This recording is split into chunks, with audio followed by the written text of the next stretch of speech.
Hi! Kamusta ka mo tanan? Ang ngalan ko si Adrian. Mastoryahanin naman kita parte sa pahamot. Hindi nga pahamot nga luya ko istorya sa inyo subong tawag siya Imbue for Men and Women. Iyan ni siya ni Parfums Vintage.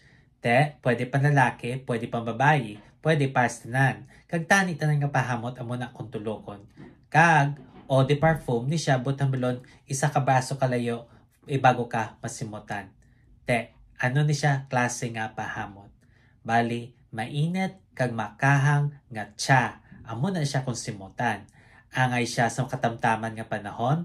Ang temperatura nga para sa iya is between 60 to 80 degrees Fahrenheit o kung 16 to 27 degrees Celsius. Te, ano ang iyang mga nota? For the top, we have violet leaf kag bergamot. Ang violet leaf to cucumber na siya kung simutan.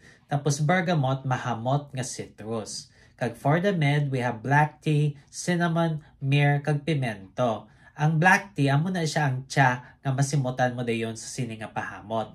Tapos cinnamon, makahang na siya kag matamis nga nota. Myrrh, mainit kag makahang nga nota, kag pimento nga pampakahanggid.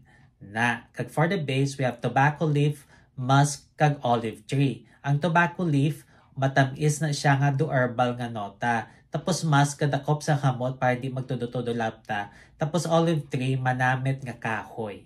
Na, te, kabay pa namian ka mo sini nga pahamot. Kag kung may iban pa ka mga pahamot nga luyag story sa akon, ibilin lang sa comment section. Sa naman, bye-bye.